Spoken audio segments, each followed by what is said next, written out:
The night had been long, but for Mara Lewis, it was finally supposed to end.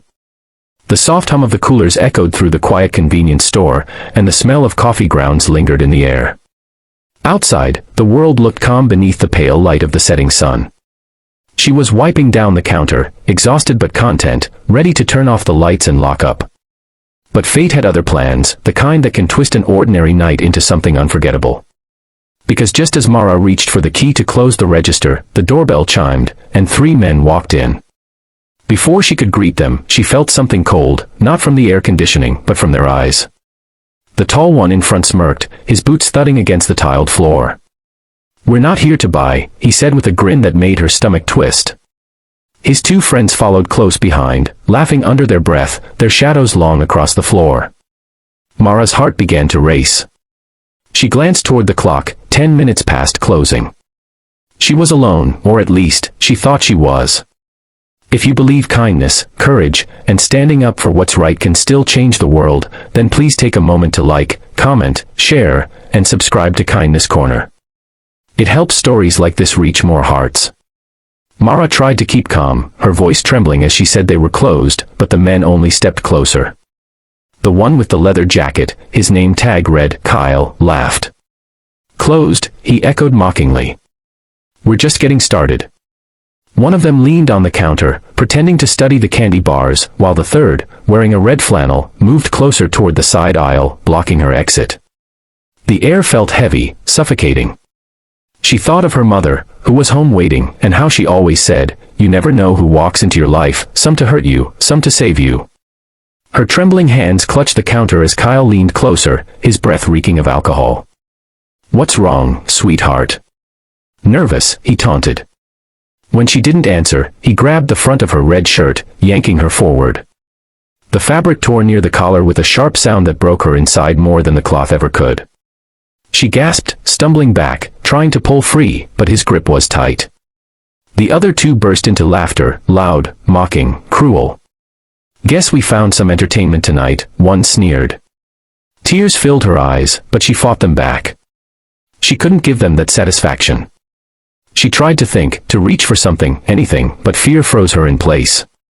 Then, as if the universe had heard her silent cry, a sound came from the back of the store. A soft thud. A step. And then another. The gang turned their heads, confused.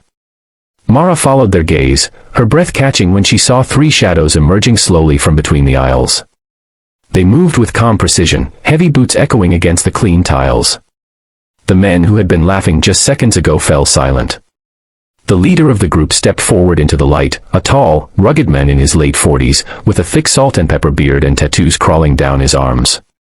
His black leather vest bore the unmistakable emblem, Hell's Angels.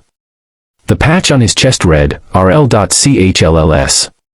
Behind him walked 2 others, one bald with a long dark beard, the other younger with shoulder-length hair and sunglasses perched on his head. They looked like they had seen enough of the world to recognize trouble when it showed up. Mara stood frozen behind the counter, heart pounding, as the bikers stopped a few steps away. The air between them and the gang was thick with silence. The leader's eyes, cold yet calm, locked on Kyle's hand still gripping her torn shirt. His voice came out low, steady, dangerous. "You might want to let go of that." For a second, Kyle tried to act tough. He chuckled, pretending not to care, but his voice cracked slightly. "What's it to you, old man?" The biker didn't answer. He just stepped forward, one slow, deliberate stride. His presence alone seemed to shift the air. Kyle hesitated, then finally released Mara's shirt, taking a small step back. His smirk faded. His friends went quiet, their confidence shrinking. "You boys had your fun," the biker said, his tone soft yet sharp enough to slice through the tension. "Now you're gonna walk out." Calmly. But thugs don't like being told what to do, especially by men who don't flinch. Kyle spat on the floor. "You think you can scare us?" he snapped, though his voice trembled. That was his mistake. The younger biker behind the leader cracked his knuckles. The bald one tilted his head, smirking faintly as if he'd seen this story before. The leader's eyes never left Kyle's. "No," he said, his tone calm, "I don't think." "I know." What happened next wasn't a brawl, it was a storm that lasted seconds. Kyle tried to shove the biker, but his arm was caught mid-motion. A twist, a step, a sound, and he was on the floor, groaning. The second man lunged, but the bald biker intercepted him, pushing him against the counter so hard the shelf rattled. The third thug froze completely, hands raised, backing away until he hit the door. The bell above it chimed as he ran. The others stumbled after him, shouting something no one bothered to hear. Then, silence. Mara stood behind the counter, her torn shirt trembling in her hands, eyes wide in disbelief. The leader looked at her gently, his tone changing completely. "You okay, miss?" She nodded, barely able to speak. Her voice cracked when she whispered, "Thank you." He just gave a small nod and said, "Keep your lights on a few more minutes.